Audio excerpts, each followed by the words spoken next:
selama hampir kurang lebihnya ya 4 hari. Penyakitnya itu ya bukannya membaik, lagi-lagi semakin memburuk. Sampai orang tuanya pun bingung sebenarnya penyakit anakku itu apa.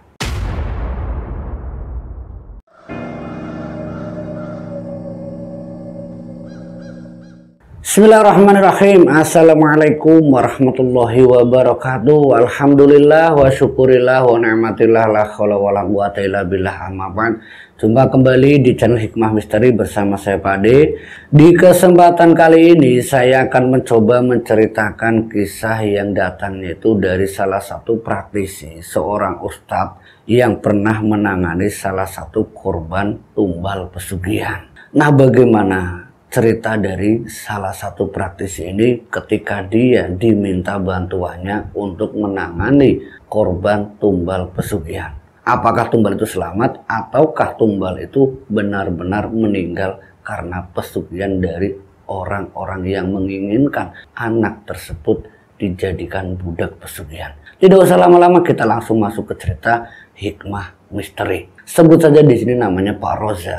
Dia seorang ustadz yang sekaligus juga dia sebagai ahli praktisi atau ahli gaib. Nah, dalam kehidupan beliau, sekali lagi saya mohon maaf, sebenarnya ini pesan dari Pak Roza. Ini hanya sekedar untuk mengingatkan mereka-mereka bagi siapapun yang berkaitan dengan keluarga-keluarga yang mungkin yang bisa dibilang agak aneh secara perilakunya, itu untuk hati-hati. Dan ini pun kejadian yang dialami salah satu orang yang pernah ditangani beliau. Sebut saja di sini namanya Mas Inu. Nah, Mas Inu ini usia dia itu ya saat itu sudah hampir 20-an tahun. Nah, 20 tahun ini dia itu kerja di salah satu toko material, yang toko material itu tak lain adalah milik Pak Ade-nya sendiri. Tapi ya kembali lagi sedikit cerita tentang Pak Ade-nya. Pak Ade-nya itu kan seorang ya pengusaha lah, bisa dibilang pengusaha. Dia punya toko material bukan cuma satu, yang setiap toko materialnya itu semuanya itu terisi penuh bahan-bahan bangunan, yang namanya juga toko material. Tapi secara logisnya banyaknya pelanggan yang datang, ini tidak sedikit pun ia mengurangi pasokan, selalu saja ada dan tidak pernah kurang.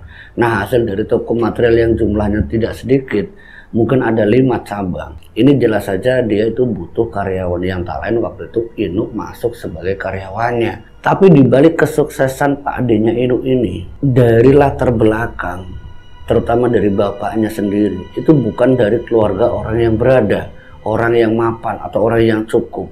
Kakeknya Inu itu ya orang biasa, tapi ya mungkin sudah rezeki Pak Ade-nya bisa punya usaha yang begitu luar biasanya. Tapi dari segi atau latar belakang dulu, itu kan pekerjaan dari Pak Ade-nya itu hanya sekedar merantau di kota, dan dia juga sebagai buruh. Sebagai buruh di toko material. Tapi dalam kurun waktu beberapa tahun, mungkin 2 tahun, dia bisa membuat toko material sendiri. Dia punya satu, bahkan dalam kurun waktu 4 bulan kemudian dia buka toko material yang lain. Dan satu material yang dimiliki oleh Pak Ade-nya Inu ini, waktu pertama kali itu langsung terisi penuh bahan bangunan yang secara mungkin modal itu sungguh luar biasa. Dan waktu 4 bulan buka material lagi sampai punya 5. Ini seperti menjadi tanda tanya waktu itu, apalagi dengan beberapa kejadian tentang ibu kandung dari Pak Ade-nya, termasuk bapaknya Mas Inu. Ibunya itu sempat mengalami kejadian yang meninggalnya itu bisa dibilang tidak wajar. Ya, karena sakitnya itu cuma 2 hari yang berujung pada meninggalnya simbahnya Inu, itu neneknya. Tapi waktu itu sama sekali tidak ada hal yang mengkaitkan kalau ibunya itu dijadikan tumbal atau sebagai syarat pesugihan. Karena satu hal yang diingat oleh Inu, simbahnya itu memang usianya sudah usur, mungkin faktor usia. Tapi tidak di situ saja. Dalam kurun waktu 1 tahun, Pak Ade-nya Mas Inu punya material itu sampai 3. Itu tahun pertama. Nah, tahun kedua itu sampai punya 5. Singkat cerita ini, Mas Inu masuk di pekerjaan atau di toko materialnya Pak Ade. Nah, singkat cerita setelah dia itu bekerja, mungkin ya kembali lagi sifat pelaku pesugihan, butuh tumbal. Itu ada kabar kalau anaknya Pak Ade yang masih sepupu. Nah, sepupunya Inu yang usianya tidak terlalu jauh ya, ini mengalami kejadian saat dia mengendarai motor itu sampai kejadiannya dia meninggal dunia. Nah waktu itu ya kembali lagi, orang belum menduga kalau Pak D-nya Mas Inu punya pesugihan. Tapi di tahun berikutnya ada karyawan yang meninggal. Ini semakin meyakinkan dan menguatkan kalau Pak D-nya ini adalah pelaku pesugihan.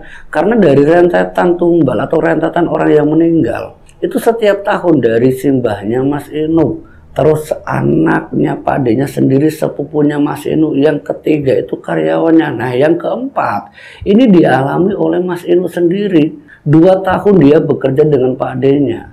Selama 2 tahun itu memang segala sesuatu yang diperlukan oleh Inu itu dicukupi oleh Pak D-nya.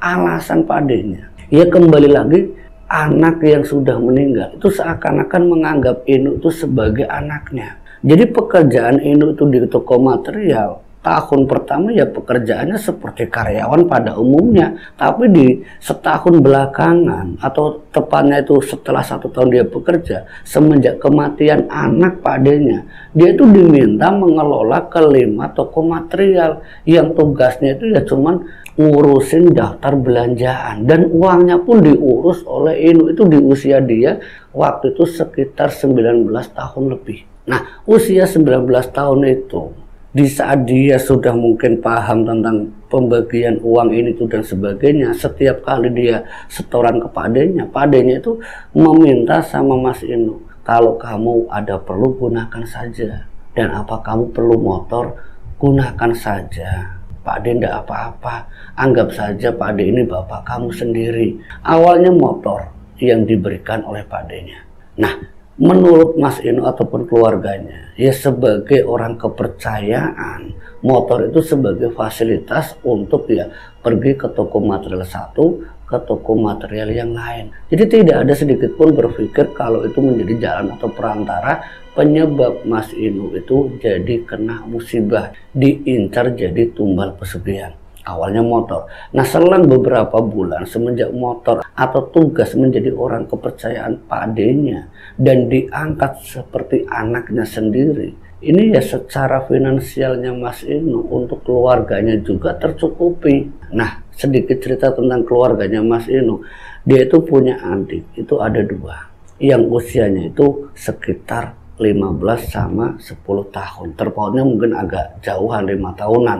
Nah kedua adiknya Mas Inu waktu itu kan masih butuh biaya untuk sekolah, 1 SMP, 1 di SD. Sementara kedua orang tuanya Mas Inu, ya pekerjaannya itu tidak nentu karena sebagai kuli bangunan. Di posisi seperti itu, Mas Inu yang sebagai orang kepercayaan, dia itu juga sering bilang sama Pak D-nya, Pak D, ini gimana kalau saya ambil sedikit uang untuk kebutuhan adik-adik saya, silahkan gunakan saja seperlunya. Itu selalu dibiarkan oleh Pak D-nya. Sampai singkat cerita 2 tahun kurang 2 bulan, ini 2 bulan yang dialami oleh Inu. Semenjak apapun keinginan dari Inu itu selalu dipenuhi, tiba-tiba, ya maaf ini secara tiba-tiba, Inu itu mengalami jatuh sakit yang awalnya ya disebabkan bolak-balik dari satu toko material ke material yang lain, dan mengambil tagihan-tagihan milik Pak D-nya itu yang lumayan jauh.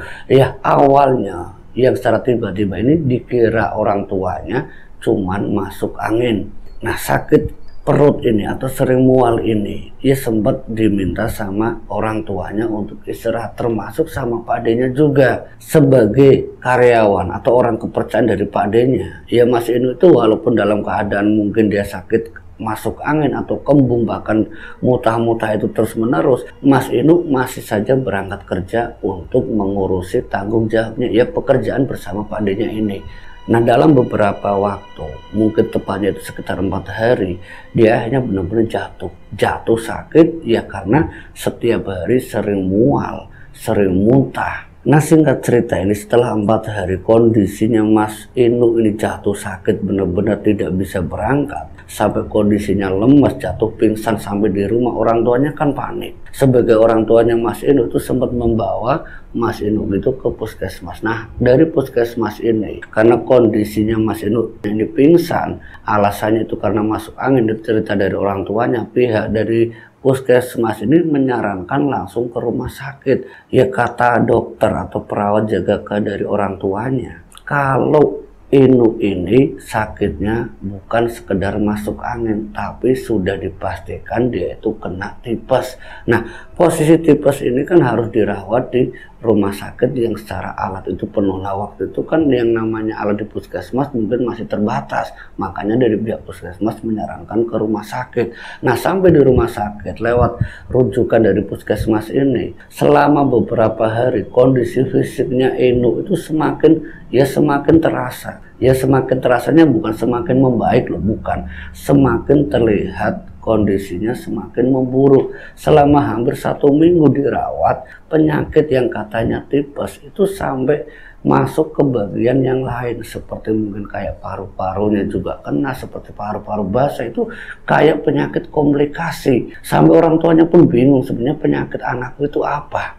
Sampai singkat ceritanya selama hampir 10 hari tidak kunjung membaik juga. Yang di situ juga ada Pak Denya yang setiap waktu kadang menjenguk. Pak Denya ini meminta untuk dirawat di rumah sakit yang lebih bonafit lagi. Nah, lewat saran Pak Denya ini dipindahlah Mas ini tuh ke rumah sakit yang lebih lagi. Tapi selama dia di rumah sakit yang kedua, yang katanya secara alat itu lebih baik lagi, segala macam penyakit atau komplikasi penyakitnya ini itu didiagnosa itu sudah hampir ada 4 jenis penyakit. Ini semakin mengerikan saja bagi siapapun yang mendengar, terutama bapak ibunya. Penyakit apa lagi?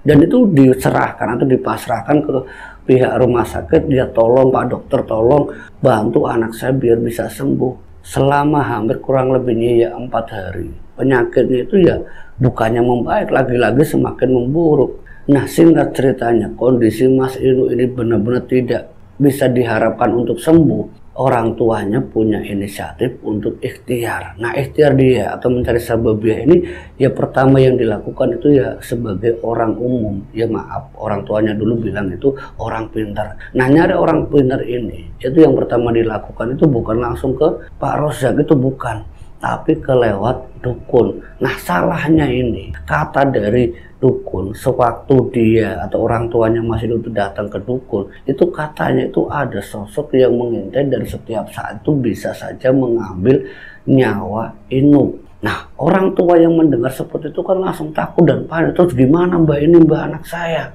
Saya ndak berani Pak. Ini sosok pesugihan, ini bukan sosok jin. Lah terus saya harus nyari siapa? Bapak nyari kiai saja. Jadi semenjak dia ditahu dari sang dukun ini, bapaknya Mas Inu itu benar-benar bingung harus minta bantuan ke siapa. Sampailah ketemu yang namanya Pak Rozak. Lewat beberapa informasi, seorang ustadz yang tak lain adalah Pak Rozak ini ngobrol dengan bapaknya kalau Inu ini sudah dalam keadaan kritis, sudah hampir 2 minggu itu ada di rumah sakit. Nah, sebagai seorang ustadz dia berusaha untuk apa yang diinginkan oleh pasiennya atau bapaknya Mas Inu ini agar anaknya itu bisa sembuh. Karena kabar yang terakhir didengar oleh Pak Rozak itu anaknya katanya mau ditumbalkan. Dan singkat cerita, Pak Rozak ini hanya ikut dengan bapaknya Mas Inu sampai ke rumah sakit. Nah, saat di rumah sakit ini ketemu dengan ibunya, itu apa yang dialami oleh Inu, yang dilihat oleh Pak Rozak atau yang diceritakan di sang dukun kalau ada yang mengintai dan setiap waktu ini akan bisa menjadi petaka untuk Inu seperti mengambil nyawa. Kayak malaikat Israel saja, tapi enggak. Itu sejenis iblis pesugihan. Nah, waktu itu Pak Rozak yang juga sudah tahu bahwa dia ini akan diincar, meminta sama ibunya Inu, bapaknya Inu untuk diterapi di rumah. Tapi karena waktu itu ada di rumah sakit dengan jenis 4 penyakit yang berbeda-beda ini, tentu saja permintaan Pak Rozak itu tidak mudah untuk disetujui. Ini menjadi satu dilema. Padahal kalau mungkin secara pemahaman Pak Rozak, kalau dia dirawat di rumah mungkin masih bisa dibantu. Tapi ini posisinya di rumah sakit. Untuk menjaganya itu benar-benar kebingungan. Cuman akhirnya singkat cerita ini yang dilakukan oleh Pak Rozak hanya bisa meminta sama bapak ibunya, adik-adiknya untuk bermunajat, berdoa. Agar Mas Inu itu bisa dijauhkan dari sosok iblis, sosok siluman pesugihan yang setiap saat bisa saja mengambil nyawa atau rohnya untuk dijadikan syarat pesugihan. Itu pun sudah dijelaskan oleh Pak Rozak ke orang tuanya. Nah, Pak Rozak ini yang sudah meminta atau berharap keluarganya dari Inu untuk bermunajat, berdoa, mendoakan agar Inu itu bisa selamat, dijauhkan dari sosok jin, sosok iblis, sosok setan yang ingin menjadikan syarat pesugihan. Nah, di situ perilakunya Inu yang terbaring di rumah sakit itu langsung spontan berubah yang disaksikan atau yang dijelaskan dari ibunya Mas Inu yang menerangkan atau menjelaskan ke Pak Rozak, karena Pak Rozak hanya bisa membantu itu dari rumah, karena di rumah sakit nggak mungkin Pak Rozak baca doa kayak gini itu ya disangkanya itu kayak gimana, dia nggak mau dianggap seperti itu. Nah, ibunya Mas Inu menjelaskan ke Pak Rozak, Pak Ustadz, itu anakku kemarin sempat ngiku-ngiku tentang padenya. Pade, ampun pade, jangan bawa saya pade, jangan bawa saya. Dan itu terus menerus Pak Rozak, apa maksudnya? Itu ditanyakan oleh ibunya Inu. Nah, waktu itu Pak Rozak yang mau mengatakan kalau pelakunya adalah kakak iparnya atau padenya Inu. Karena tidak mau prasangka buruk, ya intinya Pak Rozak itu bilang sama ibunya, ya mungkin maaf ya Bu, Inu kan kerja sama Pak D, sama Pak D-nya, sama kakaknya ibu, ya jadi mungkin dia tuh masih kepikiran pekerjaannya, tapi yang paling penting Bu ya kita doakan saja, semoga Inu itu tidak apa-apa dan selamat sampai dunia akhirat. Udahlah Bu, udah usah dibuat ibu itu panik. Itu pesan dari Pak Rozak. Walaupun pertanyaan itu sebenarnya pengen sekali dijawab oleh Pak Rozak, dialah pelakunya. Tapi karena tidak mau menimbulkan nanti permasalahan antara kakak beradik ini, ya Pak Rozak mencoba untuk mengalihkan maksud dari ngikunya Inu dan berharap agar Mas Inu bisa selamat. Hanya bisa berharap dan berdoa sampai singkat ceritanya selama hampir 1 minggu. Mungkin sudah 21 hari itu Mas Inu ada di rumah sakit. 10 hari di rumah sakit pertama, 10 hari ada di rumah sakit kedua. Nah, 1 hari ada di puskesmas, itu sudah 21 hari. Itu dirawat. Nah, keadaannya Inu semakin memburuk, kondisi fisiknya semakin kurus. Dan matanya itu jarang terpejam, susah tidur. Ini yang membuat bapak ibunya Inu waktu itu sering ngomong sama Pak Rozak, ini gimana anakku Pak Rozak? Ya gimana ya Pak, ya saya sudah berusaha 1 minggu ini. Saya sudah berusaha bermunajat, ya semoga anak bapak itu dijauhkan dari malapetaka, mara bahaya. Tapi ya semua itu kehendak dari Sang Pencipta, kita hanya bisa pasrah Pak. Tapi waktu itu ketika sudah 10 hari ini, kembali lagi singkat cerita, 10 hari itu kondisinya Mas itu tuh seperti sudah sadar. Dan anehnya, keempat penyakit ini yang diagnosa oleh dari pihak rumah sakit yang bonafit tadi, yang disarankan oleh Pak D-nya, Inu diizinkan pulang. Ini luar biasa. 10 hari penyakit itu masih ada, tapi 3 hari setelahnya penyakit itu seperti hilang, tidak ada bekasnya. Itu sesuatu yang tidak masuk akal, tapi itu terjadi pada Inu. Nah, sampai keadaan waktu itu Inu sudah membaik, dari orang tuanya meminta ke pihak rumah sakit untuk dirawat di rumah. Ya agar segala sesuatu, maaf secara mungkin mengurusi anaknya dan juga tidak memakan biaya lebih banyak lagi. Walaupun saat itu biaya itu ditanggung oleh Pak D-nya. Nah, ini menjadi masalah lagi. Dan setelah sampai di rumah, kondisi Inu itu sudah mulai membaik, tapi keadaan fisiknya benar-benar masih sangat lemes. Tubuhnya terlihat kurus, tatapannya sudah kayak kosong. Ini semakin membuat Pak Rozak itu semakin khawatir. Ya karena sekali lagi dia bilang, kalau ciri-ciri orang yang akan ditumbalkan itu dari pertama, tatapannya kosong. Itu seperti orang yang melongo. Dan kedua, responnya lambat. Yang ketiga, sering mengutarakan atau mengigu hal-hal yang tidak masuk akal, seperti melihat sosok gaib, sosok hantu dan sebagainya. Itu dari orang yang tidak tahu apa-apa tentang astral, tentang gaib. Orang yang akan ditumbalkan itu biasanya rata-rata dia itu tahu itu ada pocong, itu ada hantu, ada semacam gaib, itu dia bisa melihat. Dan yang keempat, dari yang dijelaskan oleh Pak Ustadz, ciri-ciri orang yang akan ditumbalkan setelah dia melihat sosok hantu, dia akan melihat dirinya sendiri dengan siapa dia akan ditumbalkan. Dan itu pasti pengakuan dari langsung dari orang yang ditumbalkan, mengakui dan mengetahui pelakunya siapa. Dan itu terjadi pada Inu. Setelah Inu itu pulang dari rumah sakit, dirawat di rumah, yang menjadi ciri-ciri orang yang akan ditumbalkan itu dialami oleh Inu dalam kurun waktu 3 hari berturut-turut. Nah waktu itu Pak Rozak sama keluarganya sudah bilang, Pak tolong kalau misalkan anak Bapak itu mempunyai ciri yang tadi keempat, itu bilang ke saya. Hal itu sudah sempat dijelaskan ke kedua orang tuanya Inu. Tapi sekali lagi kemungkinan besar waktu itu Pak Rozak, kenapa kok dia sampai akhirnya gagal membantu Inu untuk, ya kembali lagi maaf, mungkin sudah kehendak yang di atas. Inu ini tidak bisa ditolong. Mungkin sudah jalan perantara dari Pak adiknya yang melakukan sesuatunya bersifat lebih dari biaya rumah sakit. Mungkin iya, uang yang sudah diritualkan mungkin bisa jadi, motor yang digunakan terus berbagai macam selama 2 tahun itu menjadi perantara, ya bisa saja. Nah singkat cerita, setelah ketiga ciri itu dialami oleh Inu, orang tuanya itu baru ngomong sama Pak Rozak. Nah Pak Rozak yang bergegas datang, itu saat dia datang itu sudah melihat ciri yang keempat. Dia sering ngomong tentang Pak adenya, Pak ade, ampun Pak ade, jangan bawa saya Pak ade, jangan bawa saya Pak ade.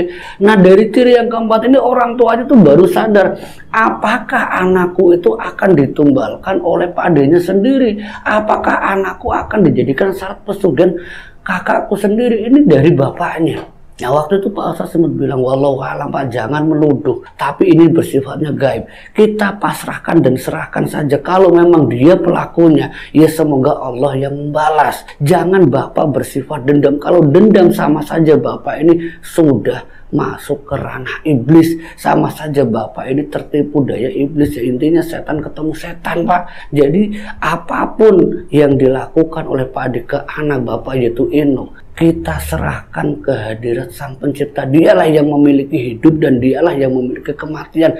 Walaupun Bapak sudah tahu siapa pelakunya, tetaplah menjadi orang yang sabar.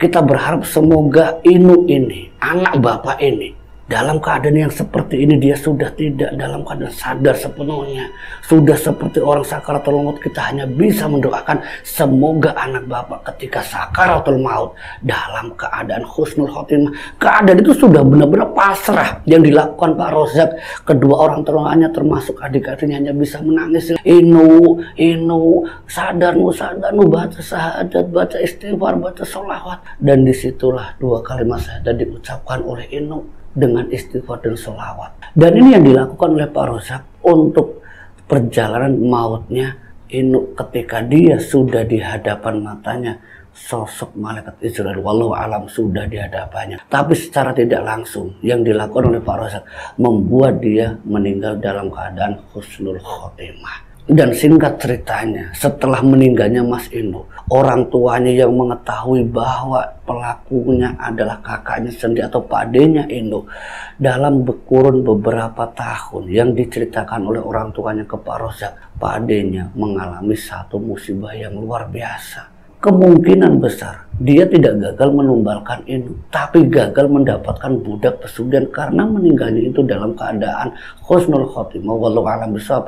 Usaha dari Pak adenya Inu ini semakin lama semakin terlihat hancurnya. Seluruh karyawan-karyawannya itu dalam kurun waktu setengah tahun itu toko materialnya sudah ada 4 yang tutup. Padahal di dalamnya itu ya masih banyak materialnya. Dan setelah setengah tahun yang terjadi pada Pak adenya Inu, keluarganya, istrinya mengalami penyakit yang begitu mengerikan. Setahun kemudian istrinya Pak adenya meninggal, disusul oleh Pak adenya sendiri. Tapi Pak adenya ini meninggal dalam kurun waktu 3 tahun. Dia harus mengalami siksa yang luar biasa, yang intinya menguras harta benda. Sebelum harta itu habis baru Pak adenya itu meninggal. Sampai dalam keadaan yang paling hina, yaitu Pak adenya sudah tidak punya apa-apa. Itu yang terjadi pada pelaku pesugihan yang sudah menumbalkan Inu. Ini cerita dari Pak Rozak. Semoga kisah ini bisa menjadikan hikmah dan pelajaran untuk kita semuanya. Akhirul kalam, wassalamualaikum warahmatullahi wabarakatuh.